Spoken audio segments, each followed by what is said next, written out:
Donc, d'après la définition classique de la stratégie, elle était évoquée que la stratégie, c'est l'art de coordonner des actions, de manœuvrer habilement pour atteindre un but.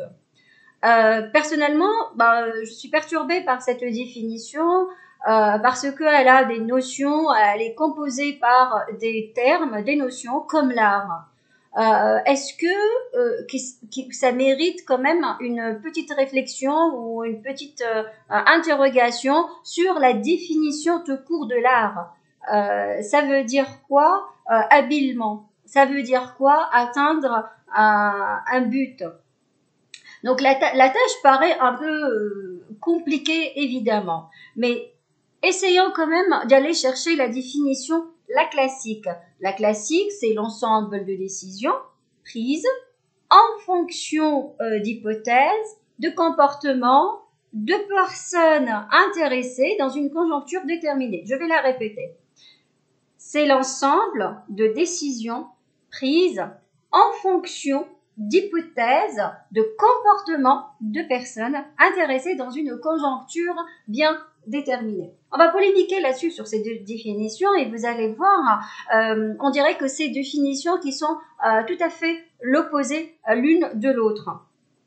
La première, à mon sens, elle évoque l'art, elle évoque des décisions personnelles, elle évoque un but aussi personnel. La deuxième, elle évoque un peu plus élaboré que quelque chose de personnel. Ce qui fait la première, elle intègre à 100% une définition interne, une problématique interne, une centralisation, si je me permets de dire ça. Et la deuxième, peut-être, elle a une autre notion, elle a une autre vocation à élargir un petit peu le fait d'être centralisé ou le fait de chercher des compétences ou autre chose qui nous appartient ou autre chose que personnel. Et là, on voit que c'est, bien évidemment, c'est l'ensemble des décisions, mais conditionné d'hypothèses. Voilà, la décision, donc c'est le conditionnement d'une hypothèse. Et cette hypothèse-là, elle est aussi conditionnée par rapport à un comportement de personnes intéressées, qui nous intéressent bien évidemment par rapport à cette décision, mais dans une aussi conjoncture bien déterminée. Donc vous voyez, c'est un peu l'externalisation donc de cette définition qui nous apporte en elle-même un support personnel, c'est-à-dire des décisions pour nous, pour sa personne, un but pour sa personne, mais conditionné par rapport à un élément extérieur, c'est un élément ou un environnement externe et ça nous met en état de conditionnement. Ça veut dire que ma décision, elle sera conditionnée complètement par rapport à un comportement, elle dépend d'un environnement, des éléments extérieurs qui peuvent influencer les règles de jeu, c'est-à-dire les règles de prendre la décision. Vous savez, parlons des règles du jeu, Savvy Tartakover, c'est un écrivain russe, français et polonais. Et aussi, c'est un champion de jeu d'échecs. Donc, il a défini la stratégie et je trouve ça particulièrement rigolo comme définition. Elle consiste à savoir ce qu'il faut faire quand il n'y a rien à faire. C'est pas beau ça? Donc, ça veut dire là, aujourd'hui, prenons un exemple, là, notre contexte actuel, c'est le Covid-19, hein, d'accord? Donc, ce qui paraît, c'est que oui, on a beaucoup de temps, on a plein de choses à faire, on va ranger, on va nettoyer, etc., etc. Tout ça, j'ai rien contre tout ça. Hein. Mais donc, l'idée, c'est de dire, oui, on a largement de temps, mais en même temps, qu'est-ce que je vais faire et comment je vais gérer mon temps et qu'est-ce que je vais faire pendant ce temps-là? Et c'est là la problématique, parce que on a du temps effectivement, et on va dire oui j'ai rien à faire comme si, mais oui et non. Mais tant que le 1er juin, admettons que le 1er juin, ça sera le fin du confinement, que ce soit confinement total ou partiel, hein, voilà, prenons ça. Donc je vais dire alors, qu'est-ce que je vais faire? Et si j'appelais mon client, hein, voilà, mon client pour savoir comment il va. Et si j'appelais mon potentiel client pour lui rendre visite avec un devis à la main. Et si je l'appelle au téléphone pour prendre de ses nouvelles ou des nouvelles de sa famille? Et si je devais démarcher un prospect que depuis le temps que je voulais faire, que j'ai pas eu le temps? Et si je vais rassembler mes amis, hein, pour pouvoir prendre un petit café, peut-être j'aurai éventuellement un client. Et si je ferais un campagne de mailing? Et si je fais un post Facebook, je suis de retour.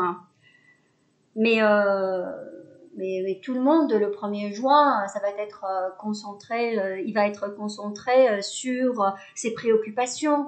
Je vais appeler, sûrement, il y aura pas de réponse, il y a personne qui va décrocher, il y aura une encombration de téléphone, il va dire, bah oui, c'est pas le moment, peut-être on va prendre nos marques, et tous ces questionnements, toutes ces hypothèses, d'une manière ou d'une autre, impliquent systématiquement notre motivation.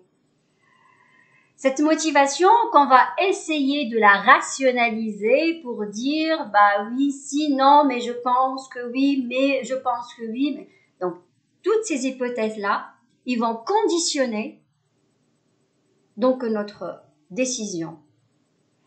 Et tout ça pour vous dire que la stratégie consiste en fait à prendre une décision qui nous semble raisonnable, qui tient compte de maximum d'informations possibles afin de limiter l'apparition d'impondérables susceptibles de nous faire évoluer, susceptibles de nous faire échouer, pardon.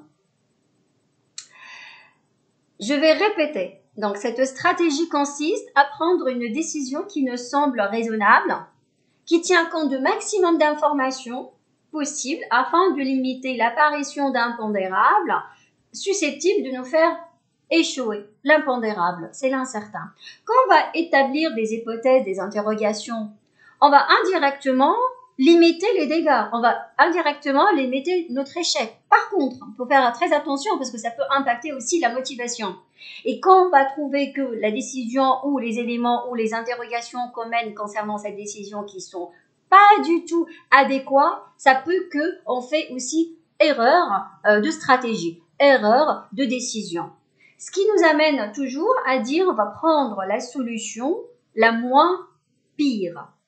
Aujourd'hui, nous sommes là en train de préparer un post-Covid, un retour. Et donc, on a le temps de se poser certaines questions. Et ces questionnements ou ces hypothèses-là, c'est eux qui vont conditionner, bien évidemment, ma solution et ma stratégie. Et en effet, ma solution et ma stratégie, ils seront adéquats. C'est-à-dire, ma solution à cette décision, elle sera comme une stratégie, en faisant très attention, c'est-à-dire la solution la moins pire. Pour avoir cette solution moins pire, on va dire ça comme ça, je dois avoir quelques quand même compétences ou quelques qualités ou quelques petites subtilités ou quelques attentions. Je vais appeler ça quelques attentions. Cette stratégie, elle a un rôle tout d'abord veillant, hein, voilà. Avoir un œil curieux, avoir sens de l'analyse sur notre environnement, c'est très important.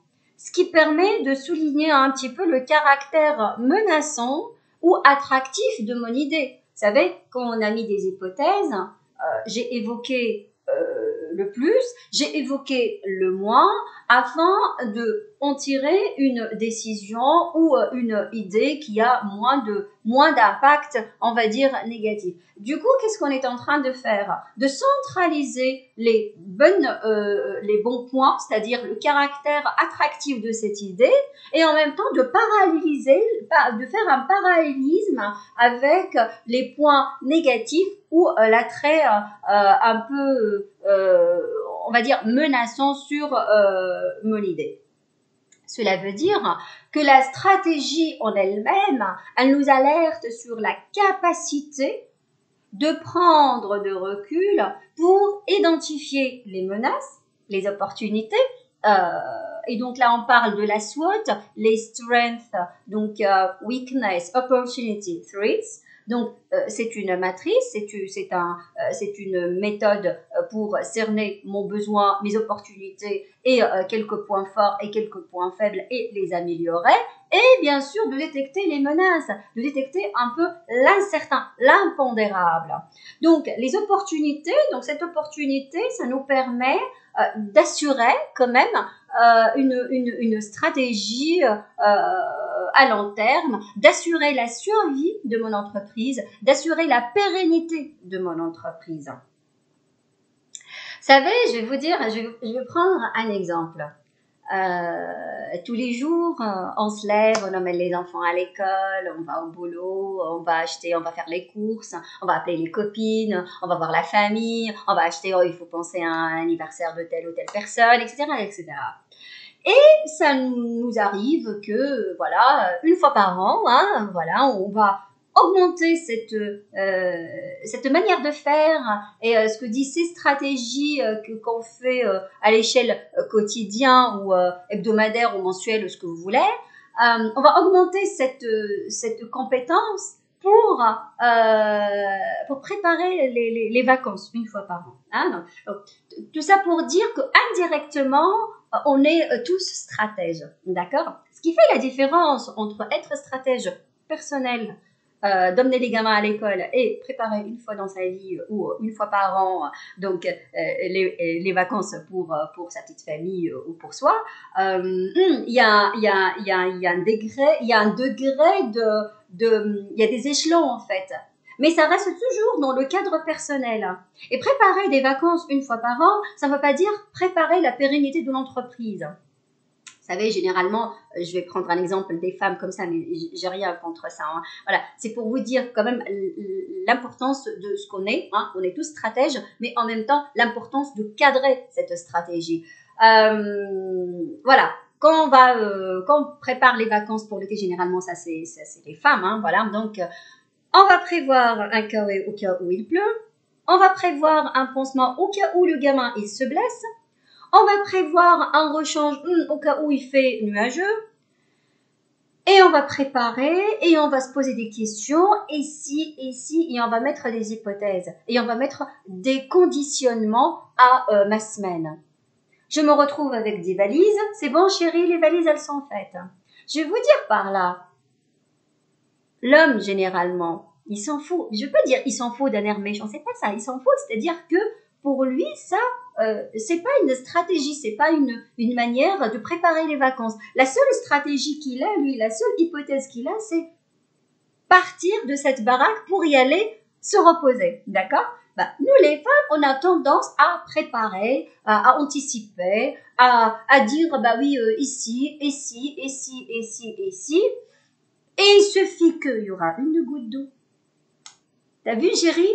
Ah, j'ai bien fait de prendre le KW pour le gamin. Waouh! Et on assimile la stratégie, c'est la meilleure, on va l'optimiser grâce à un élément qui t'est arrivé ou qui s'est passé et qu'en même temps, ça met tout le reste des 10 valises entre guillemets et on va se focaliser sur ce petit moment de cette goutte de pluie. Donc tout ça pour vous dire en fait que la stratégie c'est l'ensemble des décisions et des hypothèses qu'on peut en déduire afin de faire le bon choix. Et sachant que nous, vous êtes tous stratèges, mais à une échelle différente personnelle par rapport professionnelle. Ce qui veut dire par là, ça s'apprend. Ça, c'est une bonne nouvelle. C'est que cette stratégie, ça s'apprend. Et ce que l'on va faire aujourd'hui, c'est adopter cette compétence qu'on a naturellement et la rendre un peu plus performante. Et ce qui fait qu'on va utiliser donc des techniques, des outils pour atteindre une performance de nos compétences. Et c'est très important, de comprendre que ça s'apprend. Parce que il y a aucune entreprise qu'elle a établi une stratégie parce qu'ils ont fait un rêve la nuit et hop voilà donc ils vont concrétiser une stratégie. Non, tout ça s'appelle, on va diagnostiquer. On va diagnostiquer l'environnement de l'entreprise, on va diagnostiquer l'environnement interne, externe, mon client, mon fournisseur, moi-même, tous les processus de l'entreprise, on va les mettre en valeur afin qu'on puisse en dégager la meilleure décision qui va devenir par la suite ma stratégie. Pour ça, ça paraît une scène très simple. Hein. Le décor, il est très génial, on va dire ça comme ça. Mais en réalité, c'est un phénomène très complexe.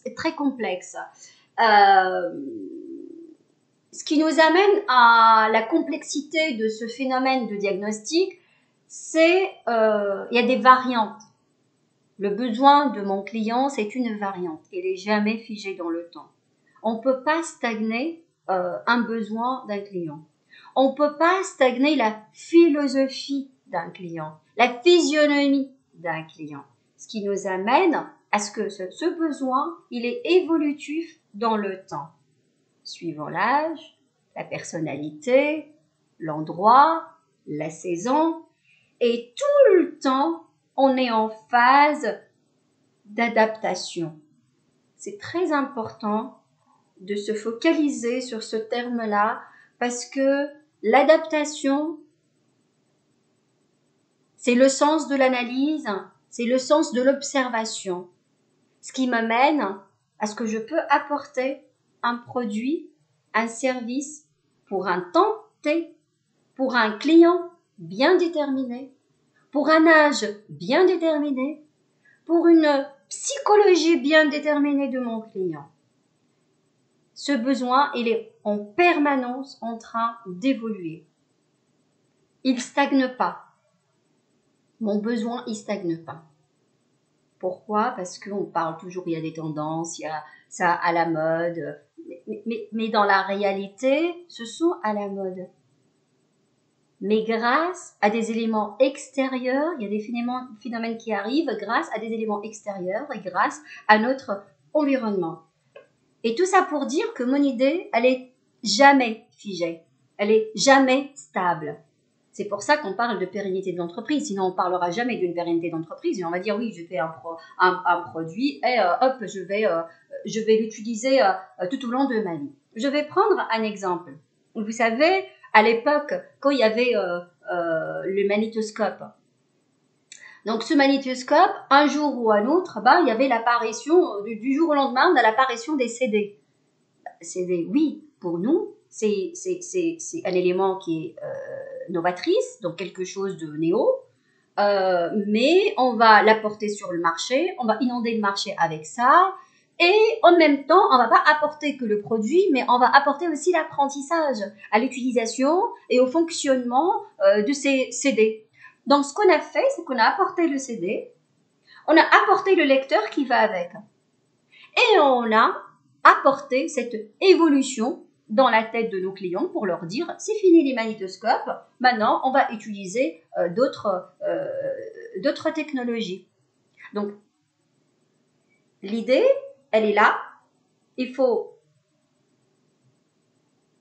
la rationaliser avec un besoin, même si on n'a pas, il faut le créer, on est bien d'accord, avec la technologie, la manière dont je vais utiliser ce produit-là, qu'est-ce qu'il m'apporte.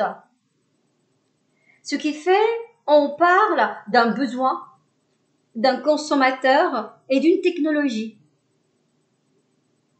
Donc, la situation de domaine d'activité stratégique, ce qu'on appelle le marché, est très important.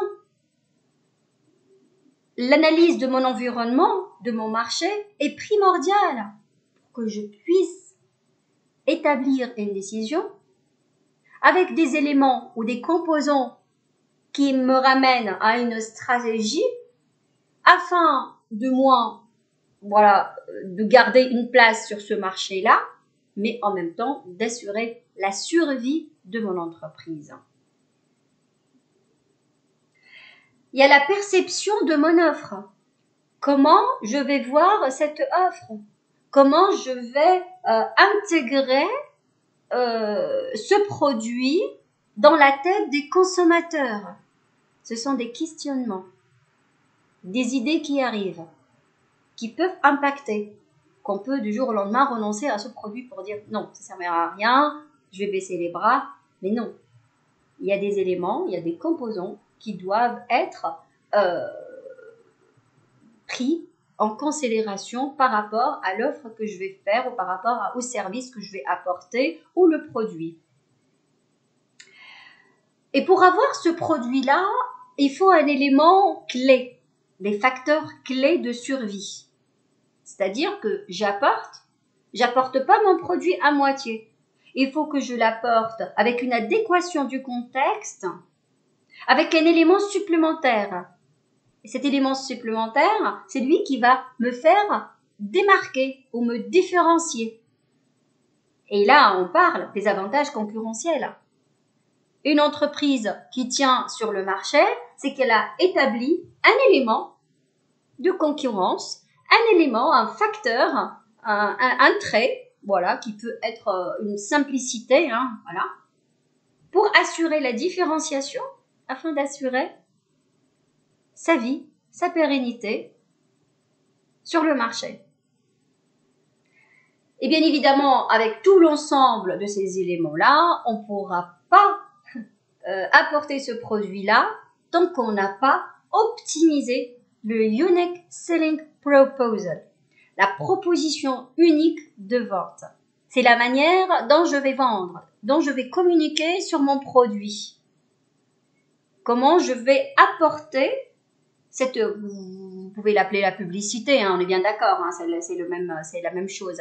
Mais comment je vais apporter les éléments donc nécessaires ou les qualités vraiment importantes à mon produit afin que le client il se retrouve dans une position très satisfaisante en fait pour accepter tout d'abord ce produit et accepter bien évidemment les qualités de ce produit et l'intérêt aussi de ce produit. Vous savez, quand il y a eu l'apparition comment ça s'appelle, du préservatif, le préservatif, il était tout d'abord conçu pour être vraiment pour lutter contre le sida, d'accord? C'est un préservatif pour voilà, pour le sida. Ce qui s'est passé, à la base, le préservatif, c'est un élément contraceptif. On est bien d'accord. Ce qui se passe, on a inventé la pilule. D'accord? La pilule, c'est devenu un produit très pratique, très malléable, très, on va dire, un élément, je veux dire très pratique. Allez, restons sur le côté praticité de cette chose. Dans ce cas-là, qu'est-ce qui s'est passé? C'est que nous avons critiqué le préservatif pour dire, bah oui, c'est pas pratique, la matière c'est en caoutchouc, voilà, donc on a trouvé les mauvaises, voilà, les critiques, on a critiqué ce produit. Ce qui s'est passé avec la pandémie du sida, le préservatif est devenu l'unique rempart à la contamination. Donc, ce produit utilisé dans les mêmes conditions, mais pour des raisons différentes. Aujourd'hui, nous sommes tous enfermés. Très bien. Le Covid nous enferme. Il nous prive de certaines choses. Il nous prive de certains produits qui étaient à l'époque basiques. Aujourd'hui, ça devient luxueux. Post-Covid, ça va être le summum de ces produits-là. Avant, on avait l'habitude d'avoir une fois par mois d'y aller voir faire un massage. faire un jacuzzi, aller faire un spa, enfin ce que vous voulez. Planer dans les magasins, voilà, acheter ou pas, ben c'est pas grave, ça fait quand même partie des choses. Certaines choses qu'on avait l'habitude de faire, aujourd'hui on peut pas. Du coup, nous sommes en train de créer encore la privatisation du besoin du basique. Ce qui se passe, c'est qu'il faut avoir une nouvelle perception de la vie, une nouvelle perception du produit, voilà, de mon achat plus tard. Grâce ou à cause de cette conjoncture ou cet environnement ou ce contexte aléatoire qui va pas être durable, on est bien d'accord. Ce qui se passe, c'est que aujourd'hui, mon idée, mon produit que je vais développer, mon service que je vais mettre à disposition post-Covid, il faut qu'il soit, c'est un peu compliqué ce que je vais dire, mais c'est simple en soi. Il faut que ce produit-là,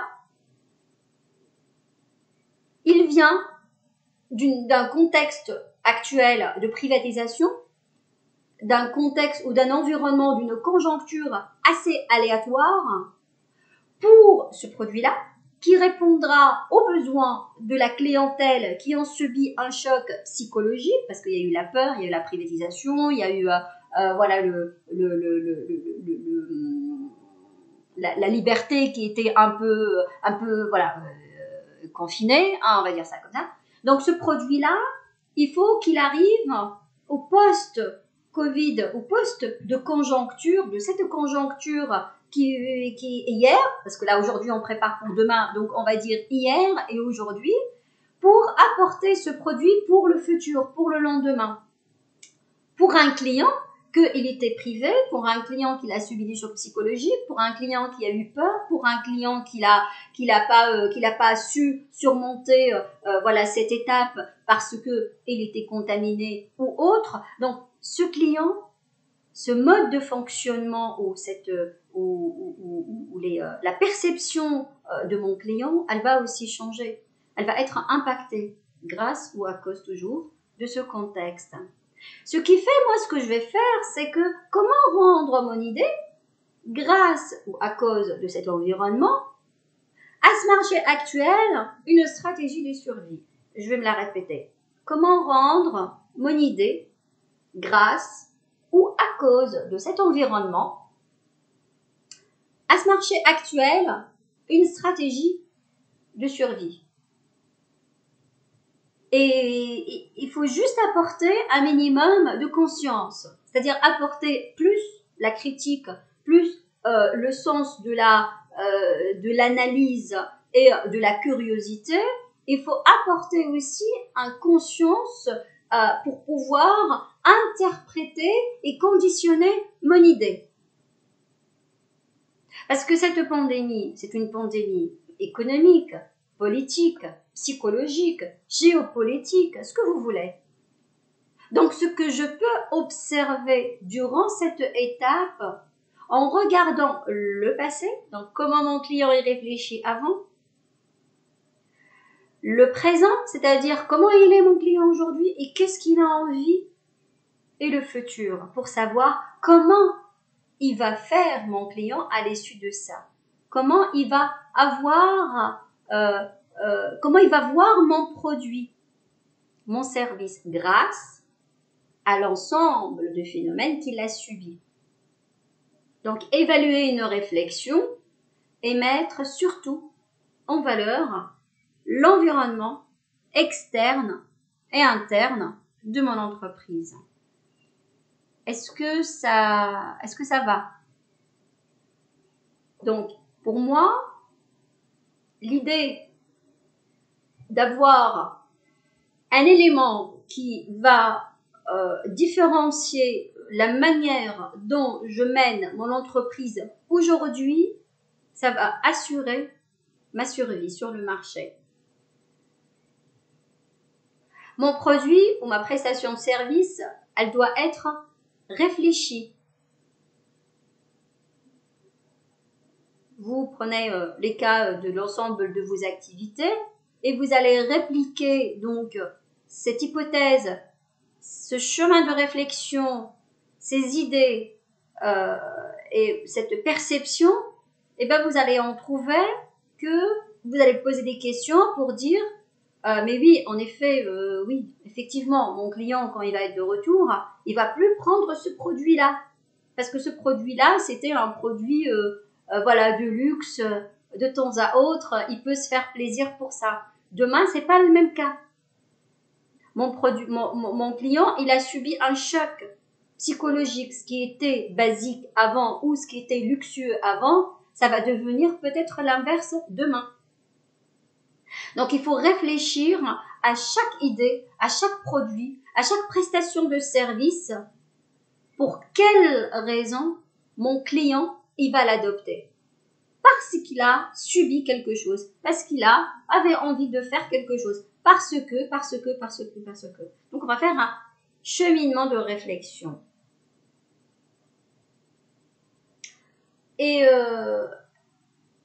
Et pour que les décisions ou les hypothèses ou la motivation ou la stratégie ou la décision de mon entreprise, de mon produit, de mon service, etc. soient donc raisonnables, hein, voilà, raisonnables, il faut aussi qu'on se met vraiment à voir les choses en face, c'est-à-dire on n'a pas honte de mettre son entreprise à poil. Enfin, je veux dire ça comme ça, mais de voir la réalité des choses de l'entreprise. Ce qu'on appelle le diagnostic interne. Ce sont les ressources, les compétences. Tout d'abord, on va faire un fonctionnel, dresser un bilan. Un bilan pour moi, pour mon entreprise, quelles sont mes capacités, quelles sont mes forces. Retour encore à la caisse départ avec la SWOT. Donc là où on va mettre en avant donc mes forces, et on va mettre à réajuster mes faiblesses ou améliorer ce qu'il manque. Parce qu'il y en a qui sont très sensibles pour le terme faiblesse. Hein, il faut accepter, on a tous des faiblesses, donc voilà, il faut accepter. Donc, dans chaque entreprise, elle a toujours des forces et des faiblesses. Donc, on va les lister d'une manière à ce qu'il y aura un bilan fonctionnel pour permettre d'anticiper, de permettre de voir ou d'analyser peut-être ce manque-là, ça pourrait être quelque chose de très intéressant aujourd'hui qui me permettra plus tard de réaliser, d'avoir une rentabilité par rapport à ce produit-là. Je vais vous épargner aussi du benchmarking, donc c'est la méthode, c'est la référence, c'est observer les clients, c'est s'inspirer pour atteindre le summum de ce que je veux réaliser. Ça, c'est très important aussi d'avoir aussi une conscience extérieure, c'est-à-dire qu'on ne vit pas tout seul. Mon entreprise, elle n'est pas toute seule sur le marché. Et donc, effectivement, il y a les dénicher, où il y a les s'inspirer, où il y a les se référencier par rapport, modéliser par rapport à d'autres. Ça pourrait être aussi quelque chose de très, très, très, très, très important pour la conception de mon idée ou de mes hypothèses aussi. Le troisième élément qui est très, très important, c'est la technologie. Aujourd'hui, moi, je fais une conférence avec en vidéo. Hein. Ça ne veut pas dire que demain, je vais dire je suis pro de visioconférence. Je ne peux pas me prétendre de dire ça. Donc, la technologie par rapport à l'entreprise, elle est très importante aujourd'hui. Parce que malgré la diversification farfelue, hein, voilà, on analyse les compétences technologiques. Je vais prendre un exemple. Vous savez, l'entreprise Virgin. Virgin, c'est une entreprise qui est très différenciée. Hein, voilà. Elle est dans le multimédia, elle est dans les compagnies aériennes, elle est dans les boissons, elle est dans la radio, mais partout. Et ce qui fait la force de Virgin aujourd'hui est on peut s'inspirer de leur stratégie de diversification, hein, je note bien ce mot-là, donc ils ont pu centraliser donc, les compétences technologiques par rapport à leur entreprise. Un autre élément qui paraît aussi très important, parce qu'il faut dire aussi que cet élément il était très, très évalué et très diagnostiqué par Kyle Porter, donc c'est le père de la stratégie de l'entreprise, hein, voilà, par rapport c'est un enseignant aussi à Harvard. Donc lui, il a mis dans le centre aussi de la réflexion, de la bonne stratégie, du diagnostic interne de l'entreprise, la chaîne de valeur. La chaîne de valeur, ce sont les activités qui sont flexibles et en même temps pertinentes. C'est-à-dire les chaînes de valeur, les activités support, ce qu'on appelle l'infrastructure, mais nous, ça ne nous concerne pas. Vous, ça ne vous concerne pas parce que c'est plutôt rare qu'on a des locaux de stockage, d'usines, etc. Donc ça va pour les entreprises industrielles, mais quand même, ça mérite d'être réfléchi. Les supports, les activités de support, ceux qui ne changent pas. Hein, c'est comme, voilà, le ressources humaines, c'est vous-même. Hein, voilà, vous êtes chef d'entreprise, en même temps ressources humaines, en même temps voilà, facturation et comptabilité. Voilà. Donc ça ne change pas dans votre cas. L'infrastructure, pareil, le bureau, l'usine, le stockage, etc. Donc tout ça, c'est des éléments, ce sont des éléments d'activité support. Les activités principales, par contre, ils doivent être flexibles et obligatoirement. Pourquoi? Parce qu'ils sont conditionnés directement à l'environnement, au marché, aux besoins de la clientèle. Donc, ça peut être dans votre activité que l'activité support, elle peut devenir également principale. Et l'inverse est vrai. Si demain, vous allez prendre un espace de coworking pour avoir une visibilité ou un bureau, eh bien, vous allez adapter votre bureau par rapport aux fonctions, enfin, tout d'abord par rapport à vous, on est bien d'accord, mais par rapport aussi à votre environnement, par rapport au marché, par rapport aux besoins de clients. Et mon produit, qu'est-ce que je vais faire? Qu'est-ce que je vais apporter, moi, dans cet espace de coworking? Pourquoi je prends un bureau, en fait? Voilà. Donc, il faut également avoir cette philosophie de dire la chaîne de valeur, c'est l'ensemble des activités support et d'activités principales, mais qui peuvent être mutualisées. C'est-à-dire qu'il peut aussi changer d'emplacement et que ça peut devenir le support voilà, figé comme le support d'activité principale qui n'est pas figé, et dans ce cas-là, il faut en déduire donc les bonnes hypothèses et les bonnes décisions. Ce qui permet d'avoir une synergie. Voilà, ce qui permet d'avoir une synergie entre les composants. Donc tout ça pour dire que faire un diagnostic interne comme faire un diagnostic externe, tout d'abord, ça crée cette illusion entre les différents processus, les différents composants, les différents éléments de ma stratégie. Bien évidemment, ça permet d'être flexible en fonction des opportunités et des menaces, et en même temps d'allouer des ressources en fonction de la décision stratégique. Pour établir donc la stratégie, après le diagnostic interne et externe de mon entreprise et de mes compétences et de ma SWOT et de mes modélisations et de mes chaînes de valeur, il fallait avoir bien évidemment des outils. Donc, et c'est là où je parlais au début pour dire on est tous stratèges, mais il faut utiliser les bons outils pour perfectionner donc ma stratégie. Parce que ma stratégie aujourd'hui, actuellement, elle n'est pas perfectionnée. Donc il faut des outils, c'est toujours, donc il faut des outils, il faut toujours des supports pour permettre à mon entreprise de survivre et d'être la meilleure sur le marché afin d'augmenter mes rentabilités et augmenter mon bénéfice. Ce que je veux dire par là, vu comme le contexte actuel c'est aléatoire, est-ce que je peux en déduire que ma stratégie, elle pourrait être aléatoire grâce ou à cause, encore une fois, à ce contexte bien exceptionnel qui pourrait devenir un contexte vraiment naturel. Et plus tard, on va adopter les mêmes manières. Ce qu'on est en train de changer aujourd'hui, ce qu'on est en train de vivre aujourd'hui, ça pourrait être dans le long terme, plus tard post-Covid-19, et donc ça pourrait être voilà, notre nouveau monde, voilà, qu'on va changer de philosophie, qu'on va changer de façon d'être, de façon de faire, de façon d'exposer un produit et de gérer mon entreprise. Ce qui fait que on met le point sur la capacité de diversifier. Donc là, si aujourd'hui je suis dans la capacité ou j'ai les compétences pour évoquer une stratégie exceptionnelle, donc je pense que je suis dans la stratégie d'excellence, si je permets de dire ça. Je vais prendre un exemple. Koubara, c'est une entreprise qui est dans le sud de la France qui fait du jus de fruits, jus d'orange principalement. Donc c'est une variété tunisienne avec un mélange d'une variété de malt. Ils ont combiné ça, ils ont sorti un jus d'orange. Donc ce jus d'orange, il est dédié pour les professionnels hôteliers, c'est-à-dire le professionnel de tourisme, surtout les hôtels de luxe.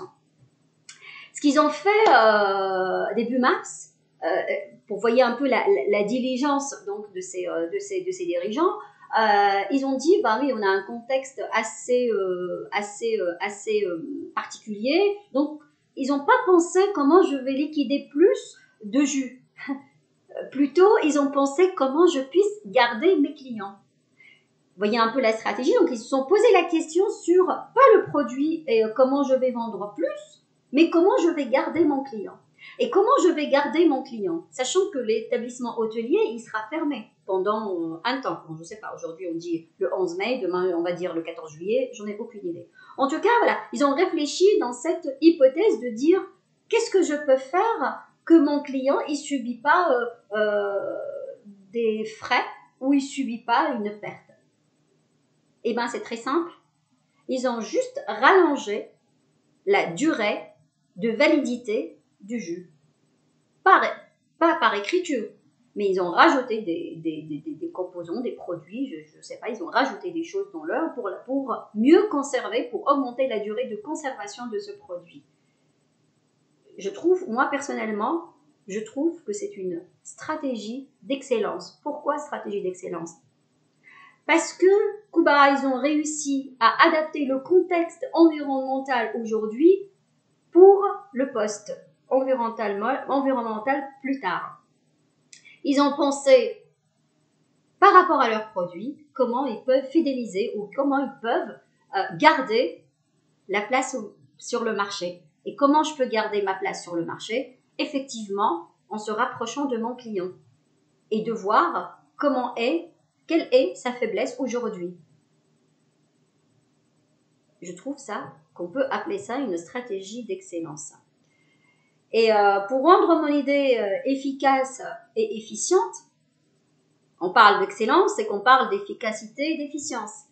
Et donc, il faut que mon idée, elle soit très particulièrement bien réfléchie et bien analysée. On va dire, efficacité, c'est atteindre mes objectifs. L'efficience, c'est bien évidemment, c'est avec quels sont les moyens pour atteindre cet objectif, quels sont les moyens alloués pour atteindre ces objectifs-là. Et donc là où on peut parler aussi d'une stratégie opérationnelle, c'est l'excellence opérationnelle, ce qu'on peut appeler la rigueur du fonctionnement, ce qu'on peut appeler la créativité quotidienne, l'agissement au quotidien, hein, et là on peut parler d'une stratégie exceptionnelle, voire aléatoire, voire exceptionnelle. Mais pour avoir cette créativité, pour avoir cette analyse, pour avoir cette excellence opérationnelle, il faut tout d'abord utiliser le process mining.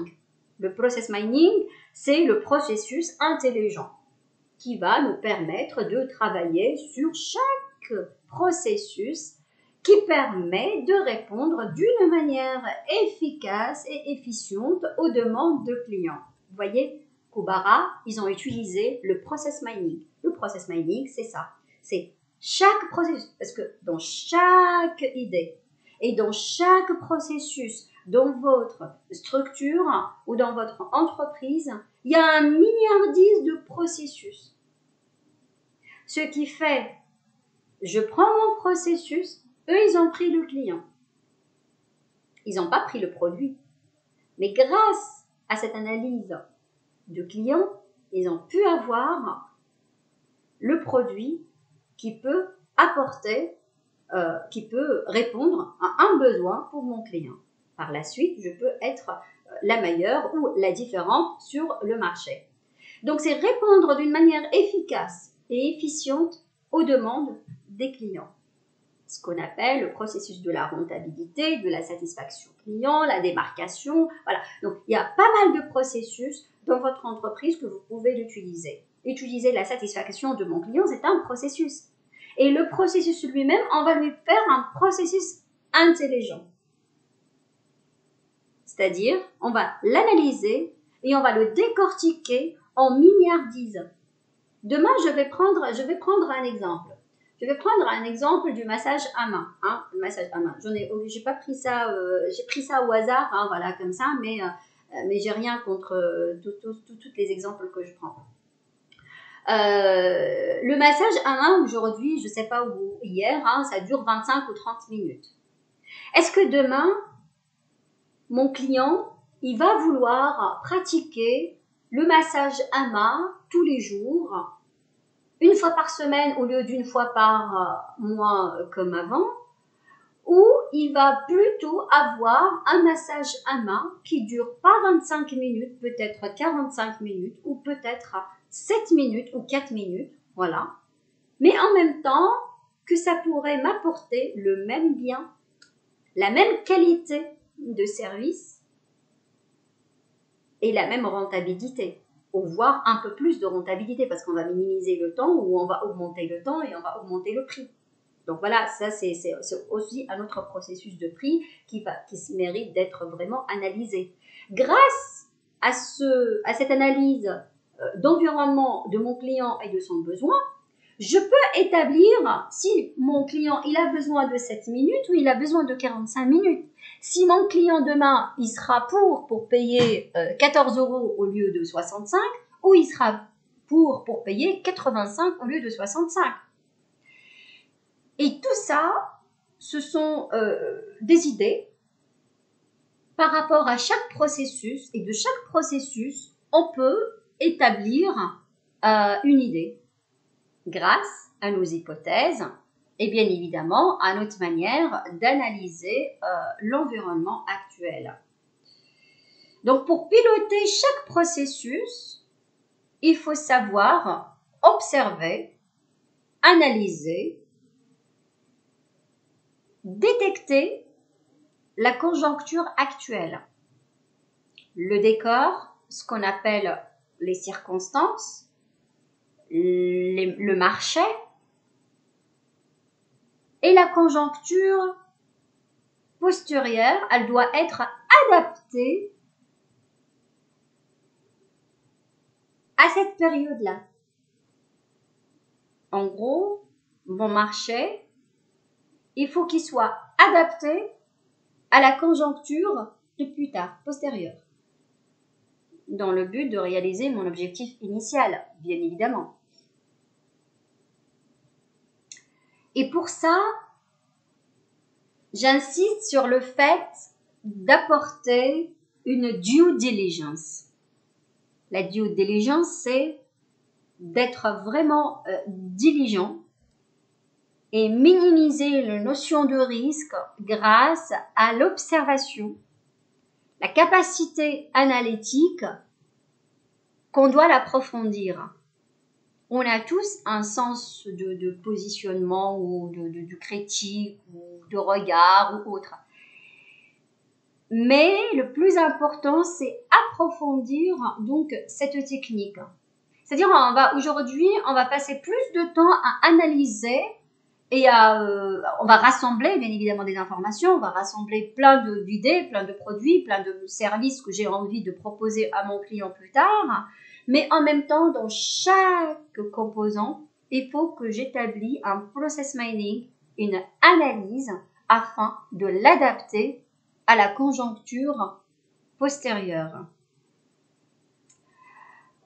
Pour réussir à un process mining, il faut utiliser la BCG. Non, c'est pas le vaccin. La BCG, c'est le Boston Consulting Group.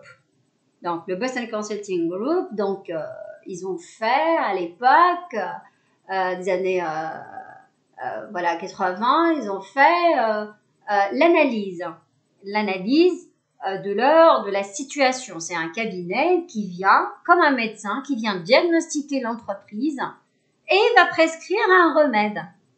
ça a l'air fou, mais non, mais ça n'a pas l'air fou. Ça a l'air très basé sur l'analyse et le sens critique. Et donc, c'est une matrice. C'est une matrice. Une matrice, c'est un élément qui fournit un appui qui sert à construire.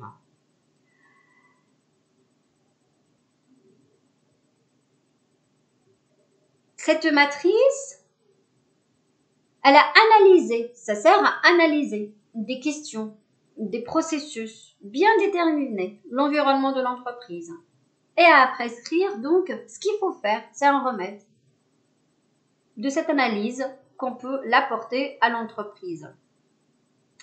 Elle permet de poser des bonnes questions concernant l'environnement de l'entreprise, sur le volume du marché, sur le produit, sur la manière dont on va diversifier ou pas. Et quand on parle d'une diversification de produits, le client, est-ce qu'il est plus attractif attiré par rapport à ce prix et qui nous renseigne une petite démarcation ou une petite différenciation, ou il est plus attiré par l'effet de la quantité? Du coup, on parle d'un prix qui est bas, qui est un prix qui est à portée de tout le monde. Donc, c'est l'analyse en fait de cet environnement et de la clientèle. Donc, si on se base sur un marché de volume, donc c'est-à-dire que la rentabilité, elle viendra du nombre d'unités vendues, c'est le marché de volume. On est bien d'accord. Si on part sur la différenciation, c'est-à-dire avoir un élément concurrentiel important qui nous permet de fragmenter un peu le marché, et donc c'est l'effet différenciation. Donc, grâce à une technologie ou grâce à une manière de communication ou autre. Et c'est là où on peut dire aujourd'hui un produit ou un service que je peux apporter plus tard à mon client, il faut que je me positionne sur quelle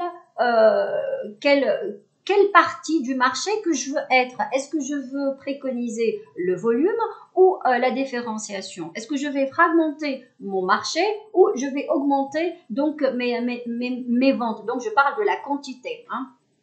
Donc, si ni le prix et ni l'avantage technologique, là, on parle d'impasse. Ce sont les marchés qui sont à perte de vitesse, sur lesquels le consommateur, ils sont un peu passifs, donc ils sont là à attendre le prix qui baisse, et donc comme des nouveaux, avec d'autres nouvelles, avec du nouveau positionnement sur d'autres produits.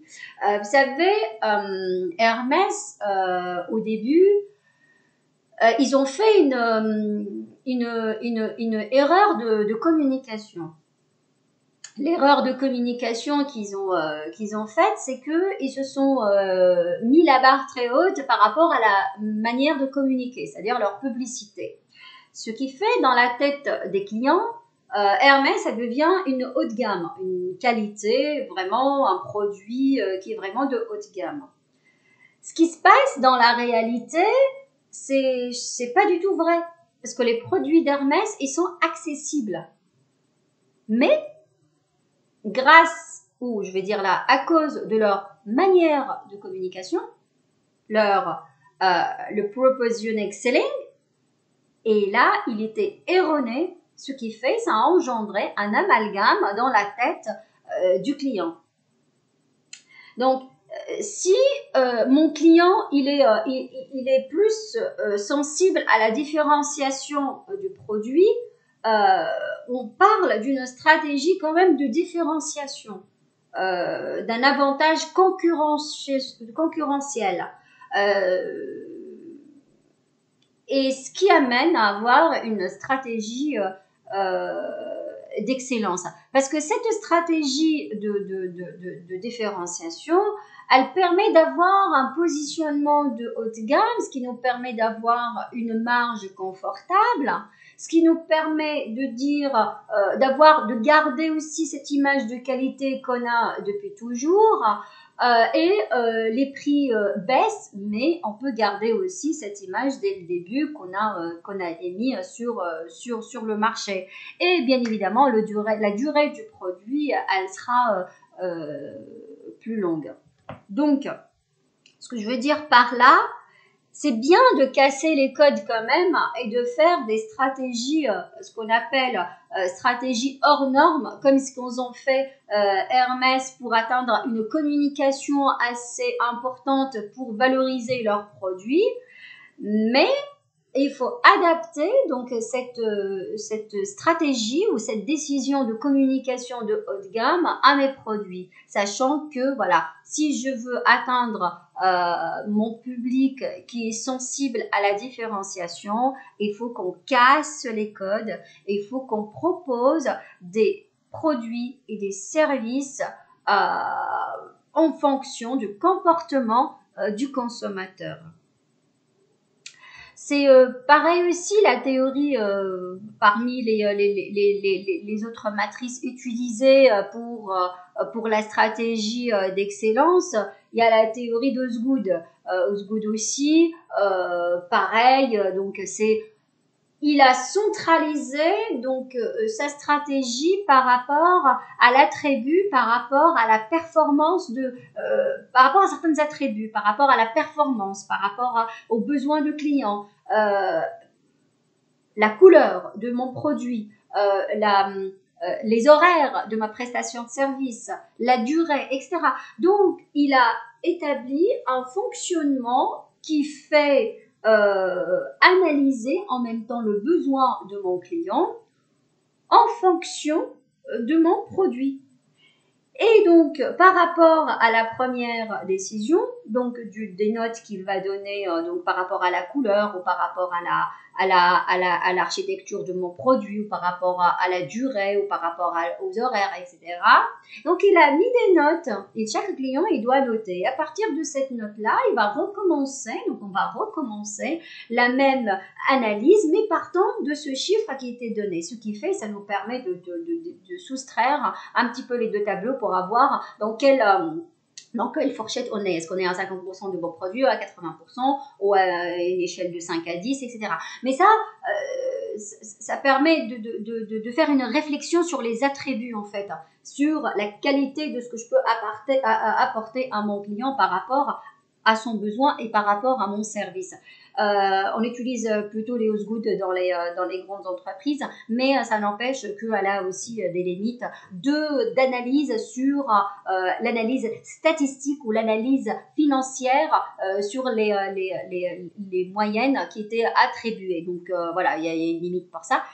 Ce qui fait, en revenant aussi à Michael Porter, donc qui a été brillant sur les five strengths et les 5 forces.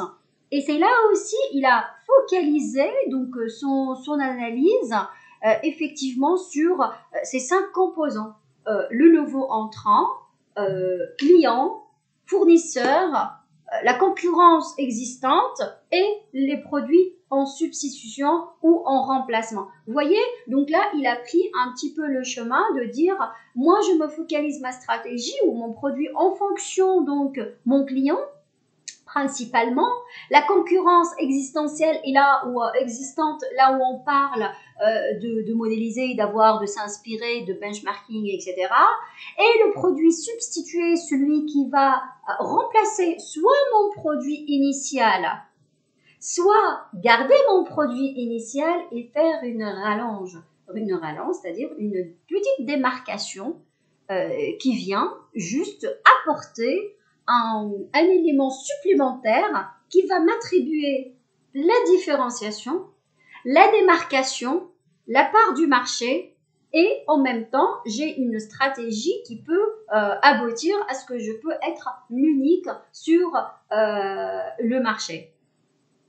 Donc, Porter, donc le père du marketing, il a développé donc ces cinq forces en termes de négociation d'exigence. Et là, il a focalisé dans ce qu'on va dire là-dessus, c'est qu'il faut se focaliser sur le besoin de mon client et mon produit que je peux apporter. À titre de différenciation de produits, vous savez, le Futurescope de Poitiers, le parc gigantesque, mais il a réalisé des entrées astronomiques. Il était le premier parc, il a fait une fréquentation mais géniale en termes d'entrée. Il a réussi à se positionner fort sur le marché. Par contre, cette fréquentation, elle a eu une baisse, elle a subi une baisse grâce à la concurrence. Et le Futurescope de Poitiers, il est resté sur ses acquis, en étant, que le besoin, il va pas évoluer de la clientèle, que c'est un parc, oui, c'est un divertissement, mais les gens, malgré eux, ils vont venir. Ce qui est un peu erroné, cette décision. Parce qu'il a gardé les mêmes acquis, il projetait le même film avec les mêmes méthodes. Et quand il a compris qu'il y avait une baisse assez conséquente dans la fréquentation donc de ce lieu-là, c'est là il a modifié, il a pris un seul élément de son process mining, il a pris un seul élément de son processus d'entreprise, c'est la technologie. Et il a compris que s'adapter avec la technologie, ça peut être quelque chose de démarcation encore une plus et ça peut fidéliser sa clientèle. Et c'est là où ils ont fait des projections cinématographiques en 3D. Ce qui a fait qu'il est monté sur l'échelle du marché, sur la concurrence, il est monté en haut encore une fois, parce qu'il a apporté les ailes du courage, donc le film avec les projections de haute technologie cinématographique en 3D. Ce qui veut dire par là, c'est qu'il a gardé le parc, il a gardé sa philosophie, il a gardé son emplacement. On parlait tout à l'heure de l'infrastructure, donc des activités support, il a gardé son activité support. Mais son activité principale, il a pris un mini processus de son activité principale, c'est la partie de projection d'un film. Il a pris juste cette rubrique, il a apporté les technologies ou la technologie qu'il faut et il a récupéré une bonne place dans le marché. Ce que veut dire par là, c'est que les Septus, c'est un produit qui peut être remplacé. On garde toujours la même marque, la même maison, mais on peut rajouter un seul élément qui peut apporter une différenciation, une démarcation à mon produit. Là où on parle aussi d'un autre outil comme le mapping ou le spider web, et bien évidemment ce qu'on a parlé de la différentielle de Sgood, et les différentiels McKinsey aussi, et les matrices différentielles, la sémantique différentielle ou la technique McKinsey. Bon, ça c'est pas notre aujourd'hui, c'est pas notre vocation pour expliquer tout ça. Donc pour mieux orienter mes actions, en fait, il faut analyser et se projeter, visionner, ça permet de me mieux préparer pour plus tard. Aujourd'hui, on a ce contexte-là, il faut avoir une analyse, il faut avoir une critique, il faut avoir un recul, une remise en cause par rapport à chaque processus, par rapport à chaque composant de chaque processus de mon entreprise. On a les outils qu'il faut, donc c'est la décision qui arrive suite à l'ensemble des hypothèses qui permet à prendre un élément en évidence et le décortiquer afin de puisse avoir une décision la moins pire, ce qui nous amène à une stratégie en fait d'excellence. Mais aussi il faut connaître. Et pour connaître, il faut mesurer. Et mesurer, c'est agir. aujourd'hui, je vais dire, on a la chance d'être confiné. Je vais vous dire pourquoi on a la chance. Parce qu'on peut mettre en stand-by tout ce qu'on a fait, tout ce qu'on a accompli.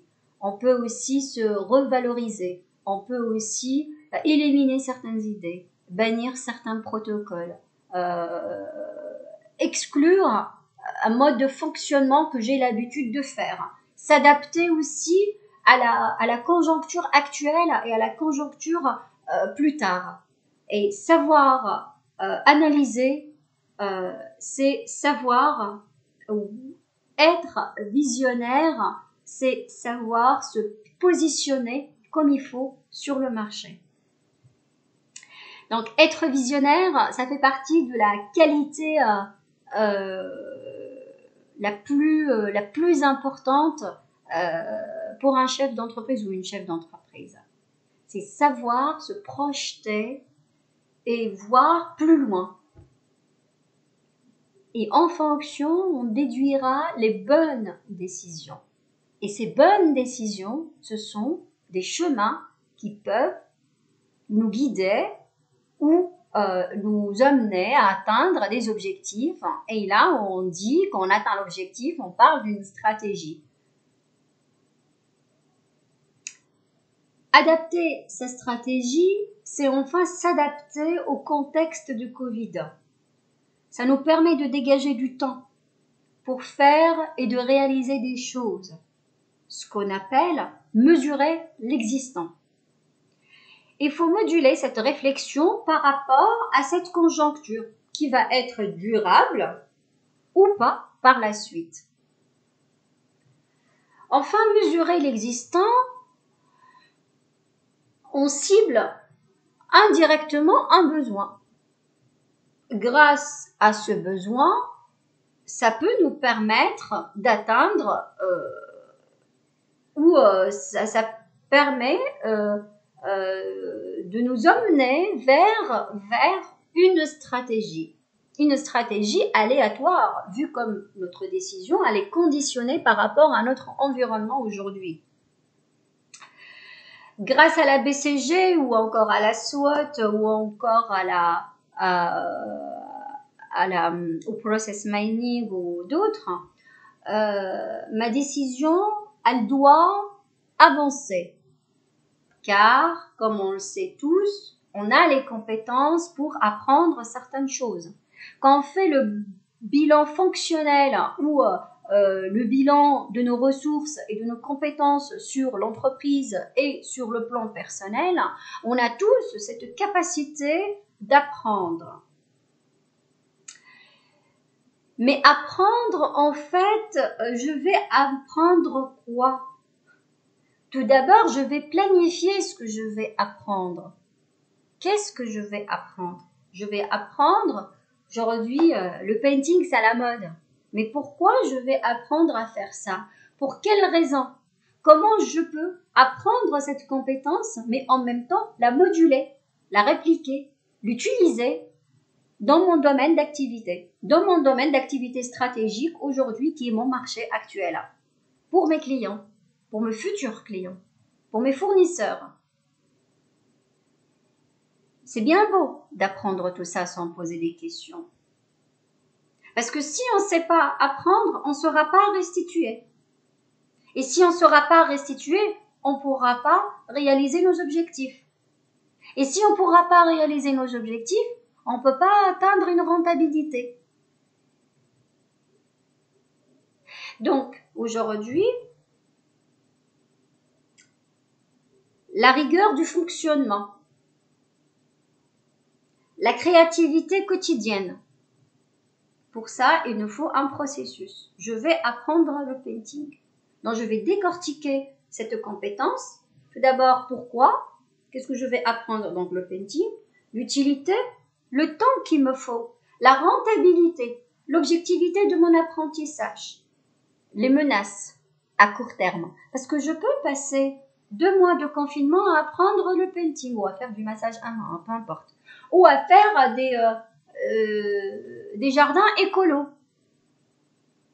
Mais si cet apprentissage il ne saura pas être en adéquation avec la conjoncture postérieure, j'ai perdu du temps. Donc, moduler son temps, avoir l'objectivité de cet apprentissage. Et toujours faire attention aux menaces qui peuvent atteindre d'une manière ou d'une autre mon produit qui était créé à la base pour cette conjoncture. Donc, planifier consiste à amener le futur dans le moment présent pour en faire quelque chose dès aujourd'hui. Je vais me la refaire. Planifier consiste à amener le futur dans le moment présent pour en faire quelque chose dès aujourd'hui. Ce que je vais faire aujourd'hui, c'est modifier la manière d'affecter mes talents. Vous savez, je vais apprendre le painting.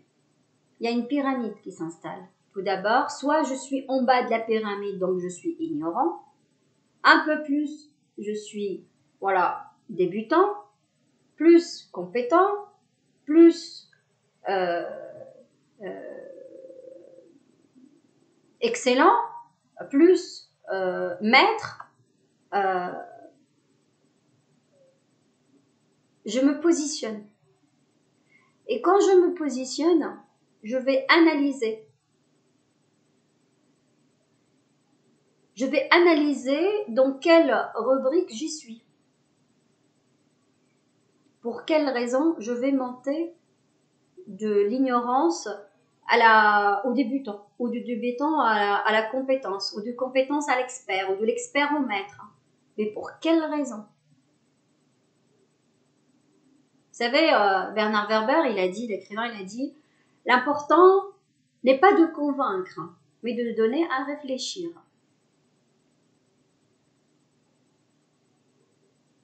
Après avoir un positionnement de mes compétences, je peux modéliser aussi. Pour dégager de la motivation, de l'inspiration, c'est très important pour mon apprentissage. Apprendre aussi pour transformer, pour restituer, c'est important.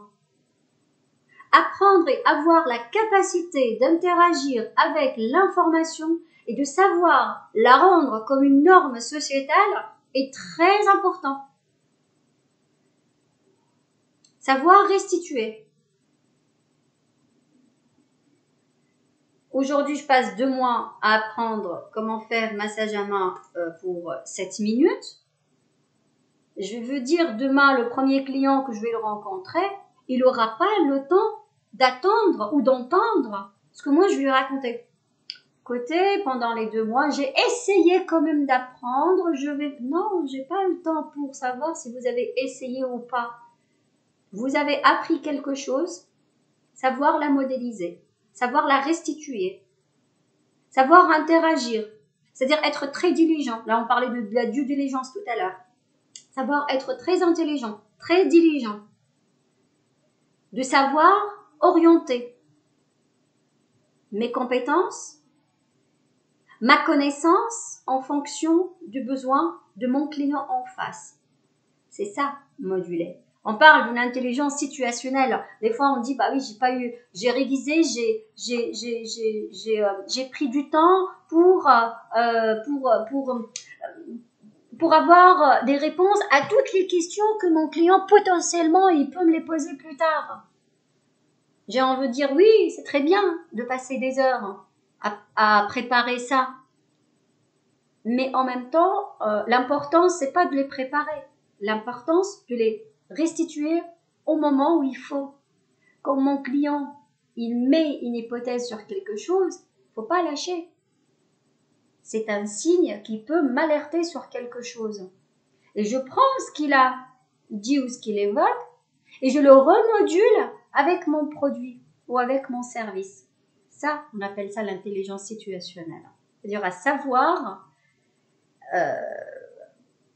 restituer en fonction du besoin de ton client. rendre quelque chose norme sociétale, c'est-à-dire que si je lui apporte les bienfaits d'un massage AMA pour 7 minutes ou le bienfait du painting par rapport à son logo ou par rapport à son site internet, en utilisant des manières qui me concernent que moi, parce que le client il n'a pas besoin d'avoir des manières comme vous faites, il a besoin d'avoir un visuel qui fait la démarcation. Wow. Parce qu'aujourd'hui, ce qu'on est en train de faire, on est là tous en train d'apprendre, on apprend à tort et à travers, etc. Mais demain, quand on va sortir tous pareil, sur la même ligne. On a tous appris du painting. Et qui c'est qui peut me garantir que le client A, il va y aller voir mon entreprise et ne pas y aller voir l'entreprise B, sachant qu'on a appris tous aux mêmes manières, les mêmes manières de painting, comment il faut faire. Et c'est là où je dis qu'il faut faire très attention dans la manière de restituer et d'apporter un élément de différenciation par rapport à mon produit, par rapport à mon client. Ce qui nous amène aussi à avoir ce process, à avoir un élément important pour la communication. Savoir communiquer sur mon produit, ma prestation de service. Grâce à ces outils externes et internes et apprendre, évaluer, vendre, faire du bénéfice, etc., c'est optimiser ma performance. Et là où on parle d'améliorer un produit existant par un autre qui est dérivé, c'est améliorer ma démarcation, ma différenciation, ce qui permet de réaliser des bénéfices par la suite, ce qui permet de réaliser mon assise sur le marché. Par contre, il faut faire très attention entre l'amalgame d'un produit ou d'un service et de son substitut, parce que on peut remplacer un produit par un autre dérivé, c'est-à-dire c'est la diversification. Voilà, donc on parle aujourd'hui, je bannis le massage AMA et je fais un massage ITA. Je ne sais pas si on a ou pas, mais en tout cas voilà. Je dis, dans la philosophie de la chose, c'est avoir cette substitution de ce produit-là. Dans ce cas-là, on parle de la cannibalisation du marché. La cannibalisation du marché, c'est enlever un produit et en remettre un autre. Par contre, quand on fait d'erreurs de communication, on parle d'une vampirisation. Donc, mon produit est situé par lui-même. L'entreprise BIC, au début, ils ont sorti le stylo noir, BIC en noir. Ils ont inondé les marchés, donc ça fait une belle réputation, des belles ventes, des belles réalisations sur le marché. Ils ont pris un marché, une place sur le marché, mais phénoménale d'ailleurs jusqu'à aujourd'hui, quoi. Par contre, ce qui s'est passé, ils ont eu l'idée de sortir un stylo bleu, un BIC bleu.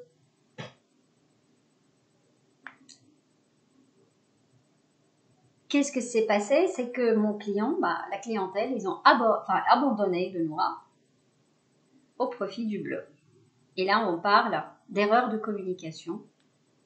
L'entreprise BIC, elle a subi une vampirisation à cause d'une erreur de communication au profit de tuer un produit au profit d'un autre, Donc, tout ça pour vous dire que chaque élément qui concerne un produit ou un service, il est composé de plusieurs éléments et de plusieurs composants. Et dans chaque composant, il faut s'y attarder pour établir cette analyse et voir au plus loin ce que je peux apporter en termes de différenciation ou diversification. Erreur de communication peut aussi impacter donc la survie de mon entreprise, la pérennité de mon entreprise.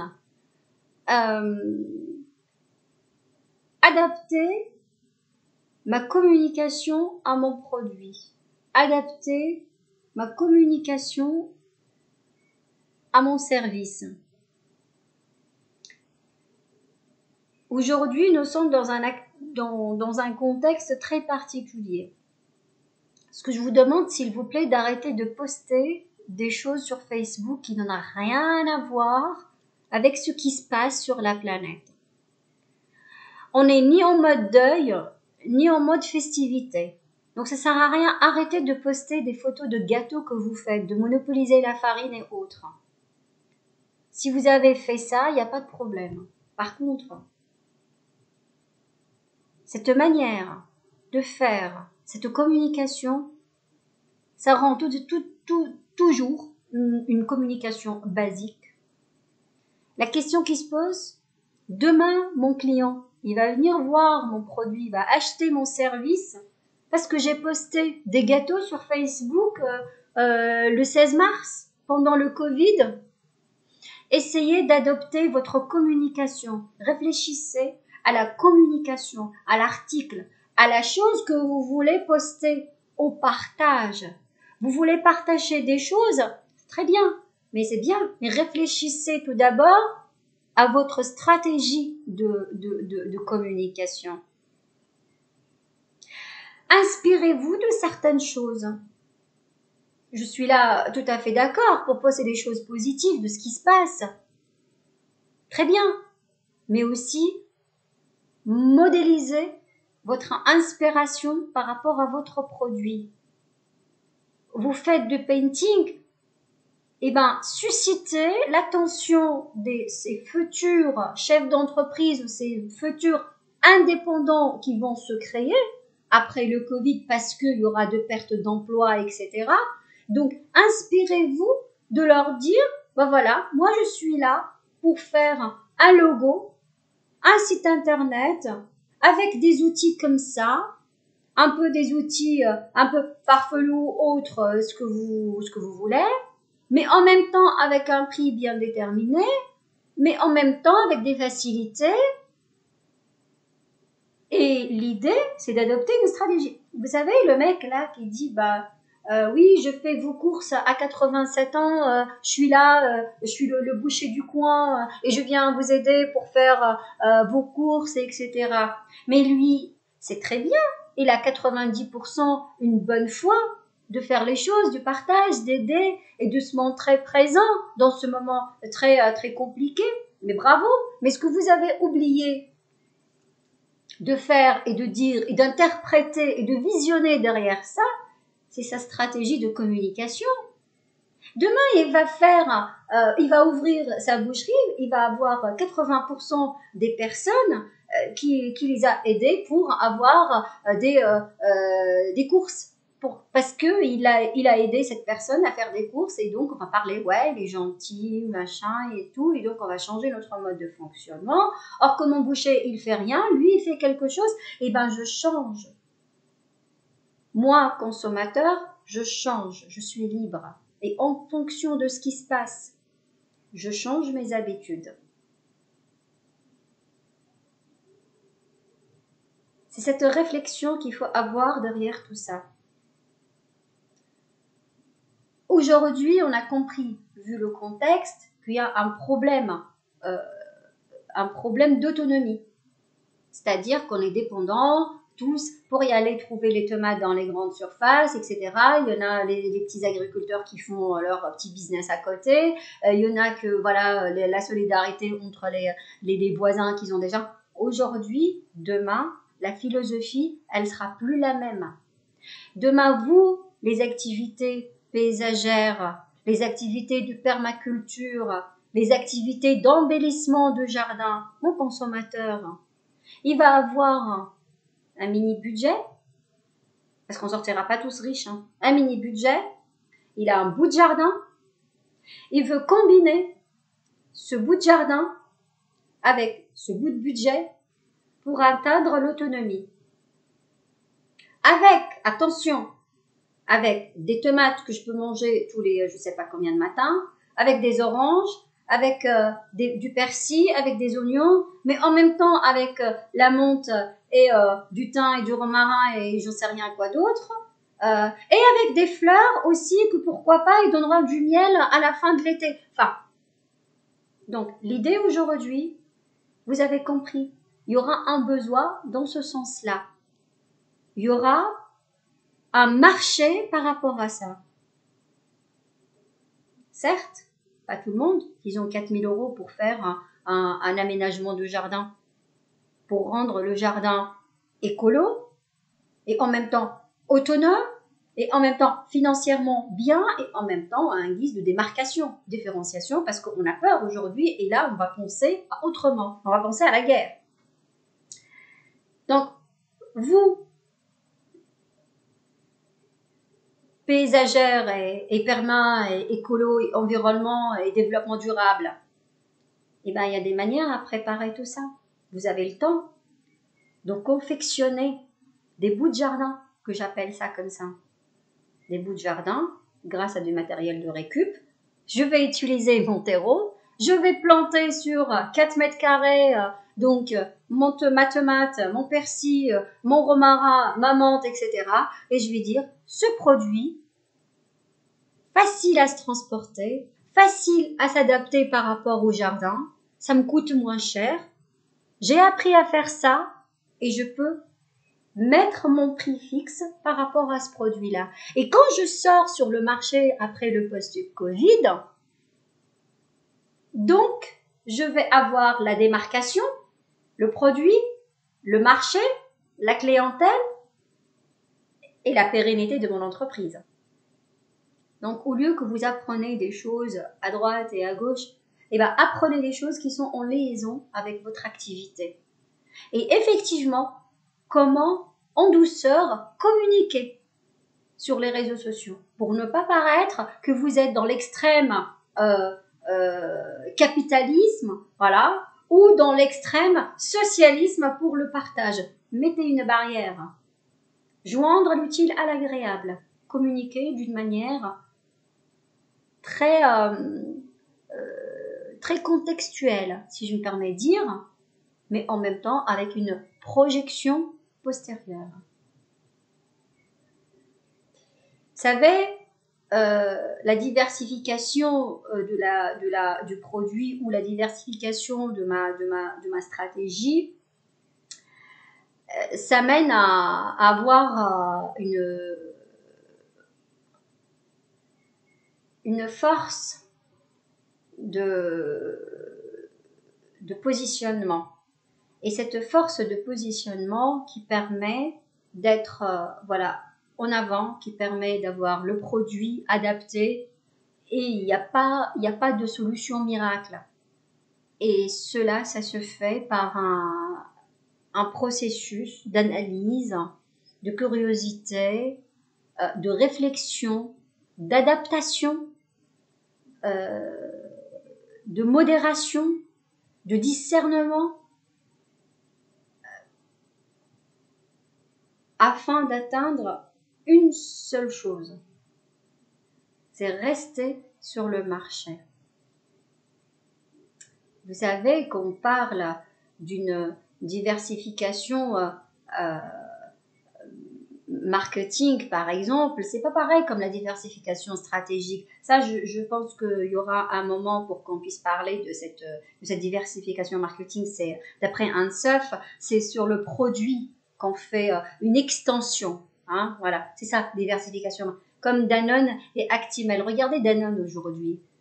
Mais ils ont toujours le nom de Danone. Ils sortent toujours des produits dérivés sous un autre nom. Ils ont une belle stratégie marketing de diversification. Ce qui n'est pas le cas d'une diversification stratégique. Diversification stratégique, c'est cohabiter les produits qui n'évoluent pas sur le même secteur afin de garantir cette image de marque aussi. Donc, cohabiter les produits qui n'évoluent pas sur différents secteurs, mais en même temps à garder cette image, ce qu'on appelle l'effet halo. Voilà. Donc, communiquez vos valeurs, la réputation de votre entreprise. Orientez des actions de satisfaction, l'innovation, la créativité, visionnaire. Être visionnaire, c'est très important aujourd'hui. Installer une culture de progrès permanente. Apprendre en permanence. Se perfectionner. Savoir restituer ce que j'apprends. J'analyse le comportement de moi-même, de mes ressources, de mon client, de mon produit, de mon service. Chercher une idée, l'analyser, c'est une approche dynamique, basée sur l'observation, la critique, la créativité. La différenciation constitue une stratégie de survie. Survivre, c'est la stratégie d'excellence post-Covid. Je vous remercie de votre attention.